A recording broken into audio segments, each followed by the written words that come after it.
Well, today we're very excited because we're welcoming back one of our wonderful guests, Laura Steward, and she is the author of a wonderful book that I think especially the women listening are going to get a kick out of.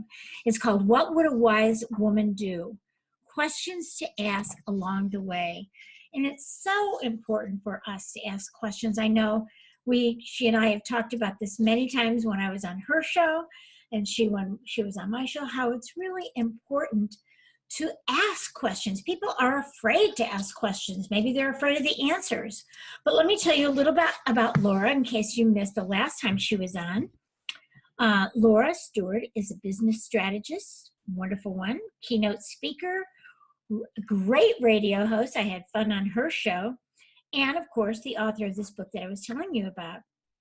After building and selling her highly successful multi-state technology services company, she started Wisdom Learned LLC, which is a company dedicated to educating leaders based on her wonderful experience and wisdom that she learned through the trenches. And she was on our show to talk about all this great technology. She is a whiz at that as well. So as I told you, Laura is the author of this great book, What Would a Wise Woman Do? Questions to Ask Along the Way.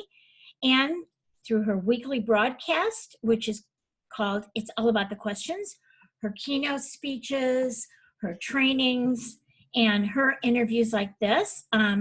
She helps people to get off autopilot, which we're going to talk about that, and create successful, happy lives. So we're so thrilled to have you with us again, Laura. That's so great. So let's first talk about how is it that you decided to write this book? Well, first, I want to say thank you for having me back on the show and for appearing on my show. Can't wait to have you back on because you ask amazing questions. And there is just something about you and the way you answer questions and ask questions that really helps people get off autopilot. So you are everything that my book is all about. So thank you for that. Thank you. It's a wonderful opportunity. We're all teachers and students at the same time for each other, aren't we? We can learn and grow from each other. So that's very fun for me and exciting for me to share with my audience. So, okay, so let's talk now about why you wrote this book and how you evolved from it yourself. It's a really interesting story because I'm a geek, right? I actually prefer intellectual badass, but I'm a geek. And I owned a multi-state tech services company for 15 years before I sold it. And after I sold it, I was working for the company that had purchased my company, and my contract ended. And I literally was like, what am I going to do now?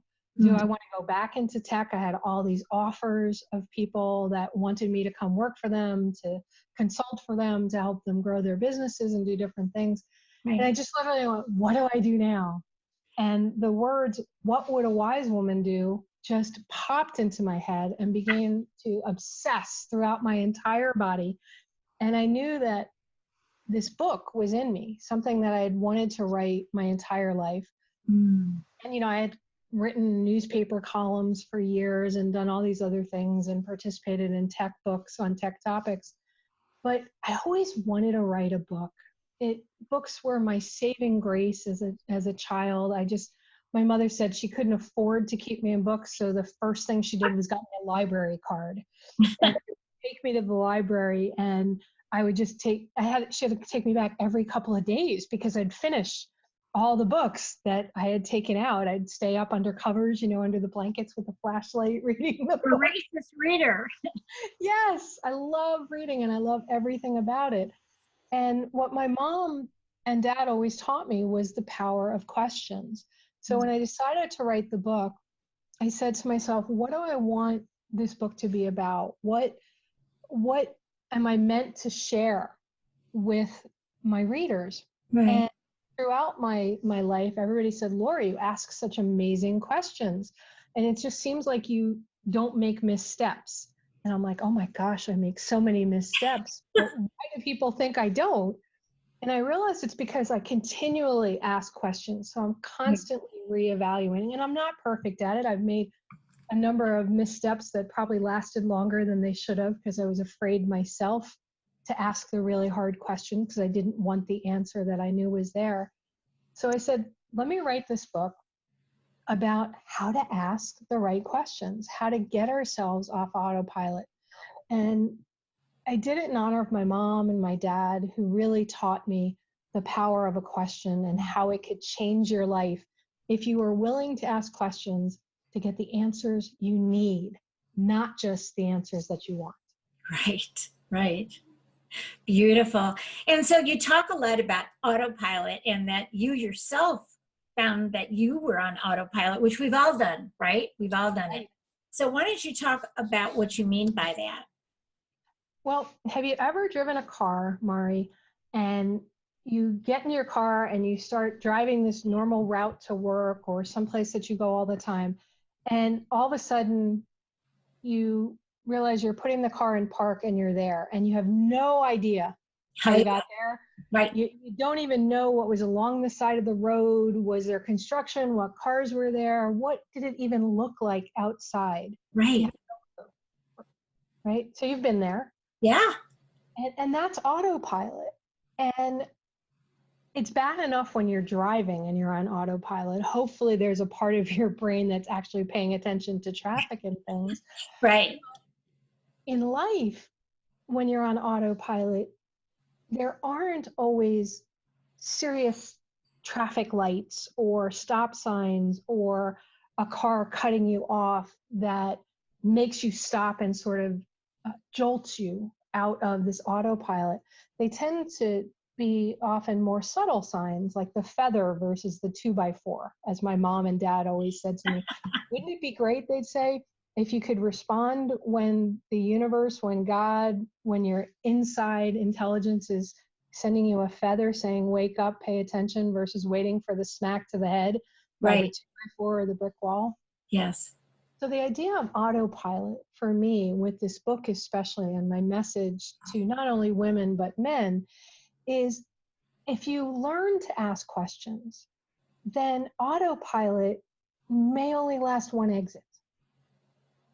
You want it to be as short as possible, because every time you make a choice, every time you make a decision and you move forward, you set a goal, you need to reevaluate what's going on, because the moment you take that step across the threshold, the path that you see in front of you will change.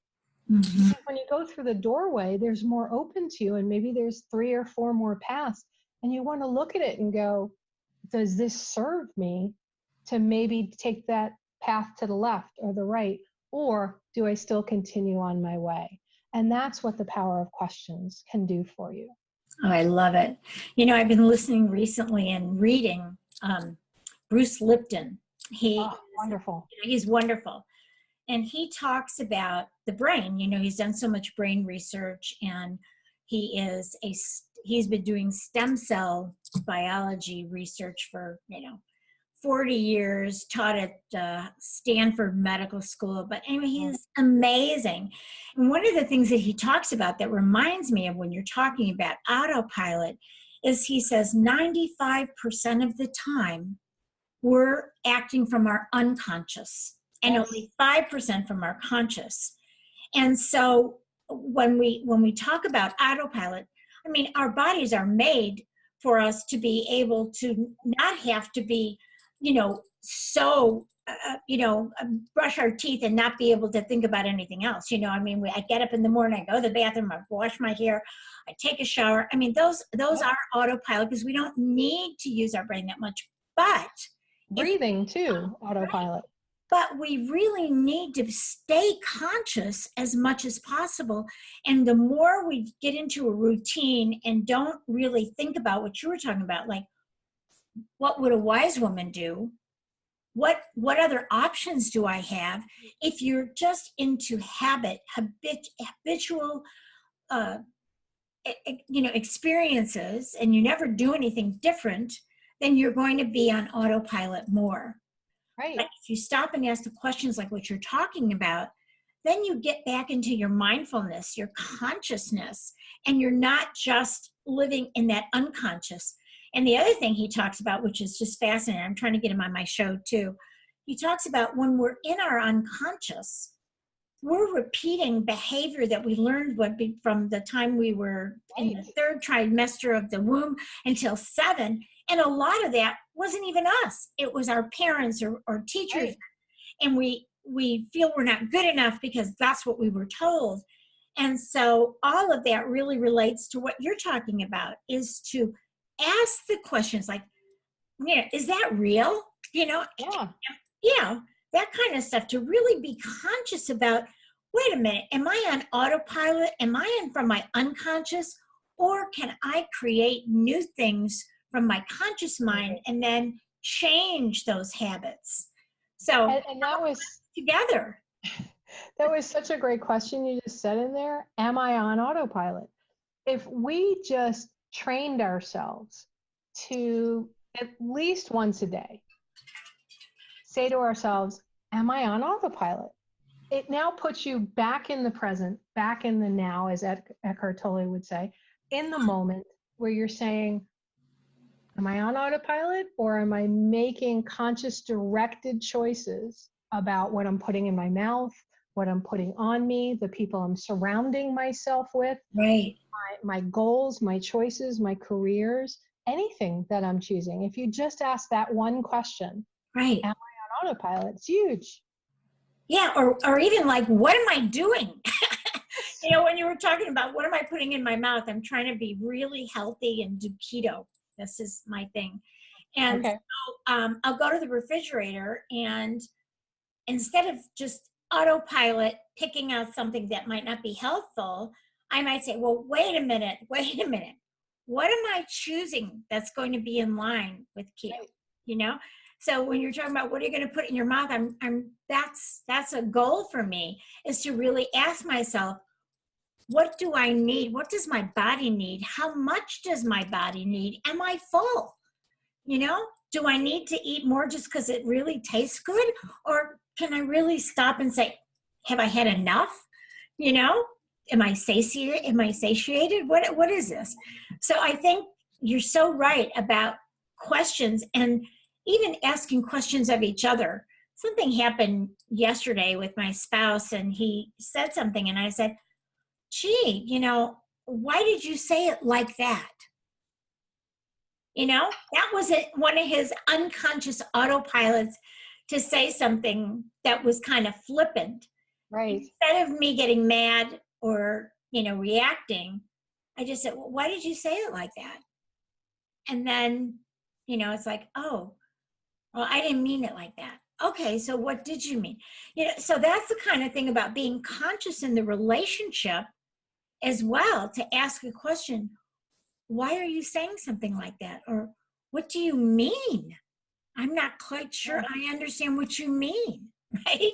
And we've become such a culture of using these devices to communicate, whether through text or there are so many nuances that don't come across all the time. So I think it's even more important now, when so much of, like, you and I are face to face through the internet, but we're still face to face and we can see each other. Right. It's so much more critical in non-face to face communications that we're willing to ask the questions, to check and make sure that our assumptions, which we all know what happens when you assume, Right. our assumptions, our predisposed notions, our biases, that we've actually checked them at the door and go into an interaction with a clean slate, saying, I'm going to be in this conversation for this conversation. And one of my favorite questions is actually the title of my book, What Would a Wise Woman Do? So if you're ever in a situation where you're not sure which way to go, you can't make a choice, if you ask yourself, what would a wise woman do? Or if you're a man and you don't want to ask about a woman, or if you're a woman, you don't want to ask woman, you say, what would a person wiser than me do in this situation? And it really opens up your thinking to say, you know what? I don't have all the answers.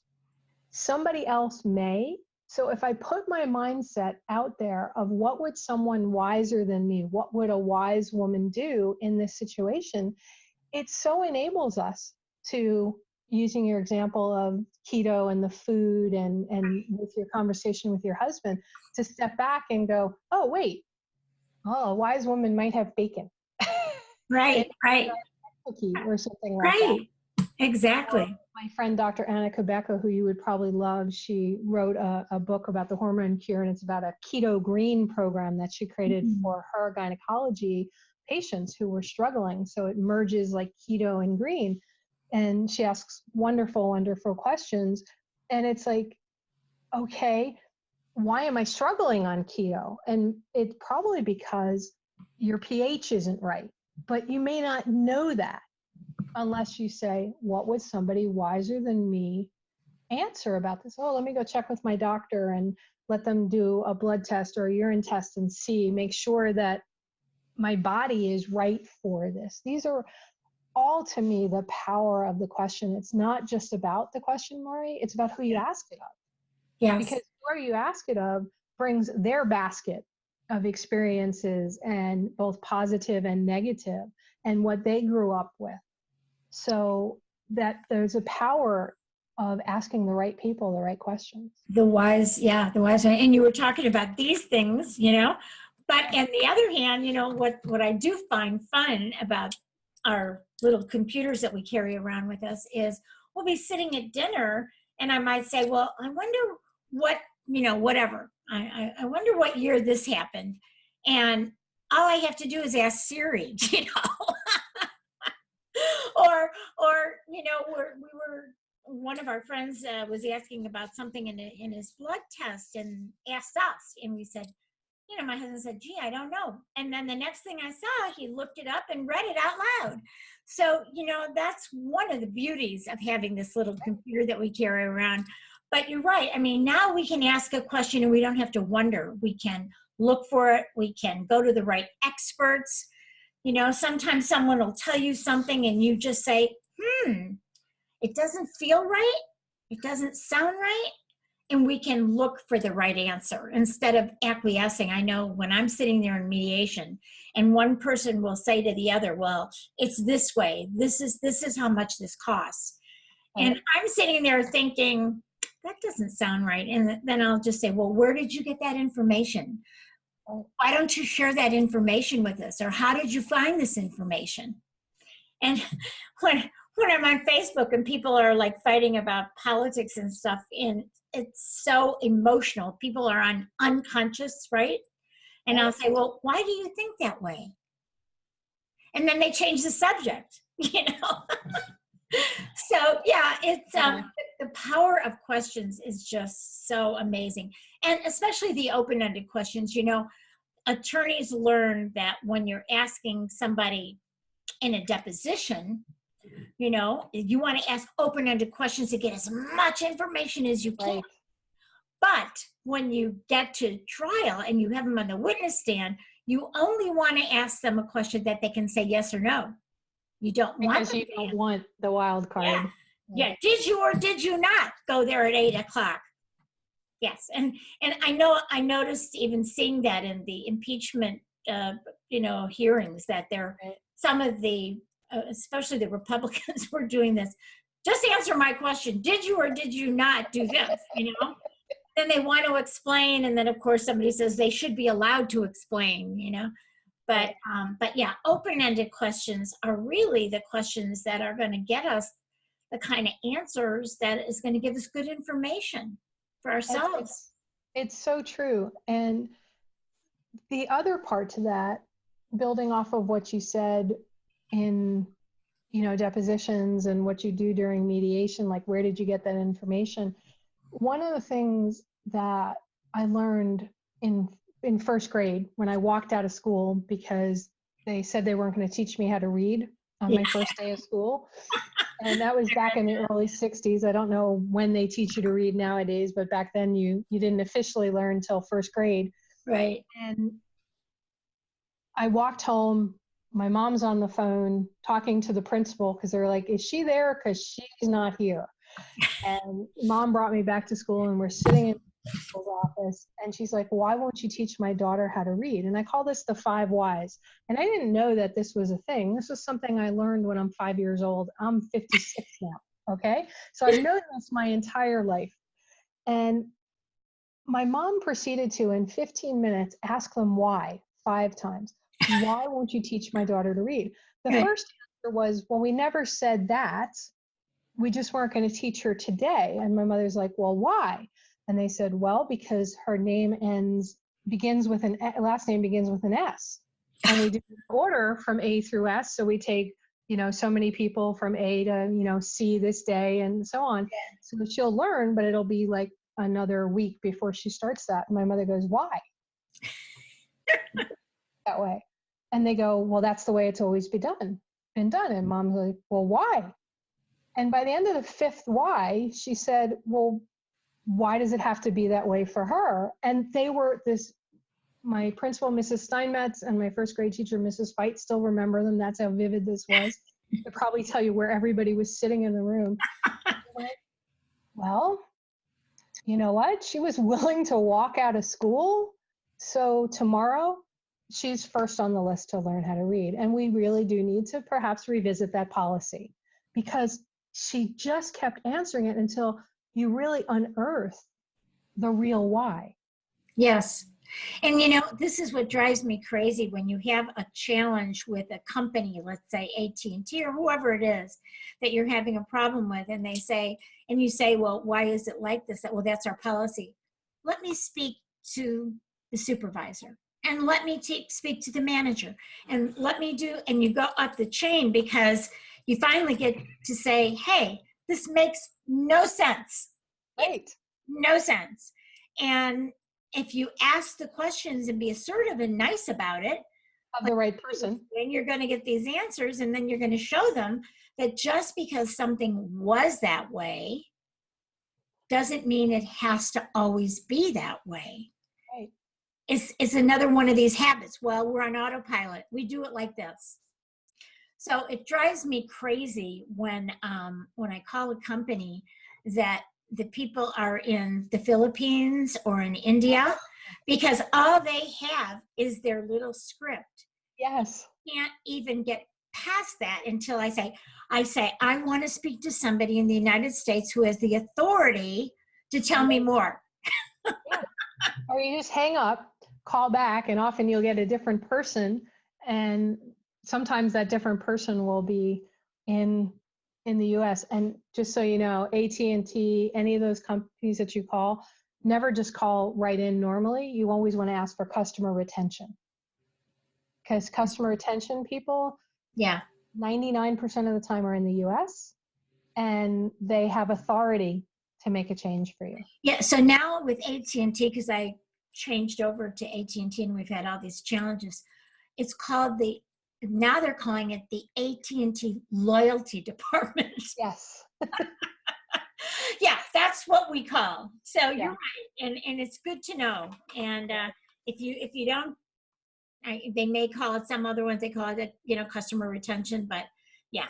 And if you can't get through and you can't get to somebody, then it's time to complain to the FCC and to change. So unfortunately, with all these monopolies, sometimes you go from the frying pan into the fire, which I did. But anyway, you're so on it. You are so on it with asking the right questions and really being there. And I think it's wonderful that you wrote this specifically for women, because I think men traditionally were taught that, and that was an expectation. And women were taught traditionally, obviously you and I are not like that. Right, definitely not. But, and I had a mother who worked, and I was a latchkey kid when there wasn't such a thing as a latchkey kid, So I had to learn to be independent. You learned to be independent. You had a mother that encouraged you. But a lot of the traditional people, especially the baby boomers and soon after, they were taught differently. You don't speak up. You don't make waves. You don't assert yourself. You don't ask questions. You acquiesce. And I see them in my mediations, especially in divorce mediation. And then they get into a relationship, and then 30 years later, they're so angry. They're angry at their spouse, and they're angry at themselves because they know they never spoke up. but then they still don't have the tools that you and I are talking about. So, Well, and that was why I wrote this book, Maury, because I wanted to give people tools to help themselves, and that if they didn't know the questions, to give them some questions that they can ask themselves. And it's funny that you said I wrote the book for a woman, because when my agent got the first draft and the publisher got the first draft, they asked me to rewrite to skew it more towards women, because it was a little too, it could go either way. And I'm like, but it fits for everybody. And they said, yeah, it does, but you have a unique perspective as a woman. I have a lot of men who have read the book. So I actually had to change some of the internal content, yes, because I had never really thought of it as a male-female conversation before, because of the way I had been raised. And it was an interesting lesson for me as well, going through writing the book.